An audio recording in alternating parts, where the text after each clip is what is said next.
La famille, Orano pourrait perdre le droit d'exploiter l'uranium dans l'un des plus grands gisements du monde d'ici le 19 juin, suite au rejet par le Niger du plan de développement de l'entreprise nucléaire française.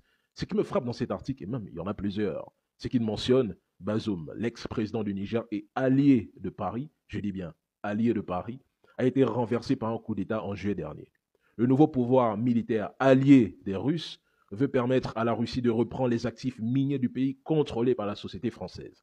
En fait, pour eux, c'est une question d'allégeance, de soumission, de préférence et d'alliance plutôt que de logique. Mais pour satisfaire ses besoins en ressources et relancer sa stratégie nucléaire, Paris a exploité le Niger, l'appauvrissant, incapable même de construire une centrale nucléaire au Niger alors qu'elle possède 56 réacteurs. La France a laissé 20 millions de tonnes de déchets radioactifs à l'air libre, contaminant plus de 100 000 Nigériens. Et ça, presque aucun média français n'en parle.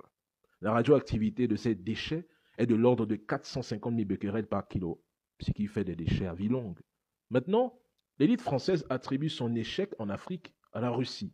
Et ils ne réalisent pas que les Africains n'ont pas attendu la Russie pour dire la France-Afrique, c'est terminé. Prenez vos bases, vos bagages, puis partez.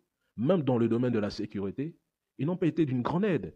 Au Tchad, par exemple, hier ou avant-hier, ils ont fourni 11 pirogues motorisées au lieu de fournir des blindés, des armes lourdes et des équipements militaires sophistiqués pour combattre le terrorisme. Comment pouvez-vous compter sur un pays qui lui-même compte, ou du moins dépend des États-Unis pour garantir sa propre sécurité?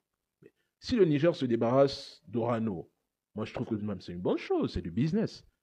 Si la Russie est mieux, pourquoi hésiter?